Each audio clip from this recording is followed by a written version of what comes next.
முருகனின் அருளோடு குலதெய்வத்தின் அருளையும் பெற்றுத்தரும் பங்குனி உத்திர விரதம். பங்குனி உத்திரமும் குலதெய்வ வழிபாடும். குலம் தெரியாமல் போனாலும் குலதெய்வம் தெரியாமல் போகக்கூடாது. குருவை மறந்தாலும் குலதெய்வத்தை மறக்கக்கூடாது என்பது பழமொழிகள். பங்குனி உத்திரம் இந்துக்களால் கொண்டாடப்பட்டு வருகிறது. அன்றைய தினம் குலதெய்வத்தை வழிபட்டால் இரட்டிப்பு பலன் கிடைக்கும். குலதெய்வ கோவில்களான காவல் தெய்வங்கள் என அழைக்கப்படும் சாஸ்தா ஐயனார் கோவில்களுக்கு பங்குனி உத்திரத்தன்று சென்று வழிபடுவதை மக்கள் வழக்கமாக கொண்டுள்ளனர். இந்த குலதெய்வ வழிபாட்டை கார்த்திகை மாதம் திருகார்த்திகையின் போதும் பங்குனி மாதம் உத்திர நட்சத்திரத்தன்றும் வழிபடுவார்கள்.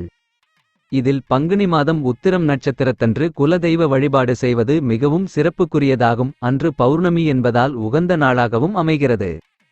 மற்ற நாட்களில் குலதெய்வத்தை வழிபடுவதை விட பங்குனி உத்திரம் அன்று வழிபடுவதுதான் நல்ல பலனை பெற்றுத்தரும்.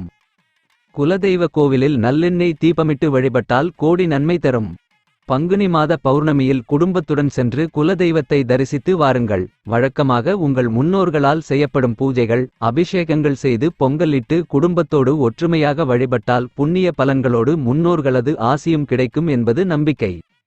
வழிபாடு முடிந்ததும் அங்கேயே சமைத்து பந்தி போட்டு பரிமாறி வீடு திரும்புவதும் குலதெய்வத்தை திருப்திப்படுத்தும். பங்குனி உத்திரத்தன்று வெளியூரிலும் வெளிநாடுகளிலும் வசிப்பவர்கள் தவிர்க்க இயலாத காரணத்தினால் குலதெய்வ கோவிலுக்கு செல்ல முடியவில்லை என்றால் வீட்டின் பூஜையறையில் இருக்கும் குலதெய்வத்துக்கு படையலிட்டு மனம் உருகி வழிபாடு செய்யலாம். குலம் சிறக்கவும் குடும்பம் மேன்மை பெறவும் குலதெய்வத்தை மகிழ்விக்க பங்குனி உத்திர நாளே நல்ல நாள். ஒருவரது குலத்தை வழி வழியாக பாதுகாக்கும் வலிமையும் சக்தியும் குலதெய்வத்துக்கே உண்டு. பங்குனி உத்திரத்தன்று குடும்பத்துடன் சென்று குலதெய்வத்தை பூஜை செய்து வழிபடுங்கள். இரட்டிப்பு பலன்களை பெற்று வளமாக வாழ்வீர்கள்.